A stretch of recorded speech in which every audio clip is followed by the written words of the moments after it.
നമസ്കാരം. ആന്ധ്രയിൽ കളി മാറുകയാണ്. ലോക്സഭാ തെരഞ്ഞെടുപ്പുമായി ബന്ധപ്പെട്ട് ചന്ദ്രബാബു നായിഡു കോൺഗ്രസ് അധ്യക്ഷൻ രാഹുലുമായി ചർച്ച നടത്തി. പ്രതിപക്ഷ ഐക്യം സംബന്ധിച്ച ചർച്ചകൾക്കായി ആന്ധ്ര മുഖ്യമന്ത്രിയും TDP നേതാവുമായ ചന്ദ്രബാബു നായിഡു കോൺഗ്രസ് അധ്യക്ഷൻ രാഹുൽ ഗാന്ധിയുമായി കൂടിക്കാഴ്ച നടത്തി. ഇന്നലെ വൈകിട്ട് രാഹുലിനെ വസതിയിൽ സന്ദർശിച്ച ചന്ദ്രബാബു നായിഡു BJPക്കെതിരെ ദേശീയ തലത്തിൽ പ്രതിപക്ഷ കക്ഷികൾ ഒന്നിച്ചു നിൽക്കണമെന്നും അതിന്റെ നേതൃനിരയിൽ കോൺഗ്രസ് വേണമെന്നും ചൂണ്ടിക്കാട്ടി. ആന്ധ്രയുടെ ചുമതലയുള്ള പാർട്ടി ജനറൽ സെക്രട്ടറി ഉമ്മൻചാണ്ടിയുമായി പിന്നീട് ചർച്ച നടത്തിയ രാഹുൽ സംസ്ഥാനത്ത് TDPയുമായി സഖ്യത്തിലേർപ്പെടുന്നതിന്റെ സാധ്യതകൾ പരിശോധിച്ചു.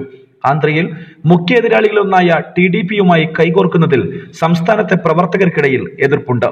ഇക്കാര്യത്തിൽ പാർട്ടി ദേശീയ നേതൃത്വം സ്വീകരിക്കുന്ന ഏതു തീരുമാനവും അംഗീകരിക്കുമെന്നാണ് സംസ്ഥാന ഘടകത്തിന്റെ നിലപാട്.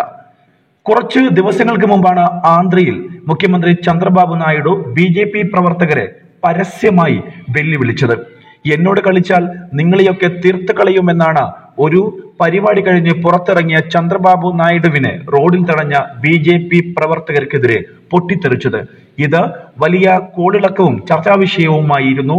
ഈ അവസരത്തിൽ ചന്ദ്രബാബു നായിഡുവിനെ കോൺഗ്രസ് കൂടെ നിർത്തുകയാണെങ്കിൽ ഒരുപക്ഷെ അത് ആന്ധ്രയിൽ കോൺഗ്രസിന് അനുകൂലമായിട്ടുള്ള ഒരു വിധി വരുന്നതിന് സഹായകമാകും എന്നാണ് രാഷ്ട്രീയ നിരീക്ഷകർ ചൂണ്ടിക്കാട്ടുന്നത്.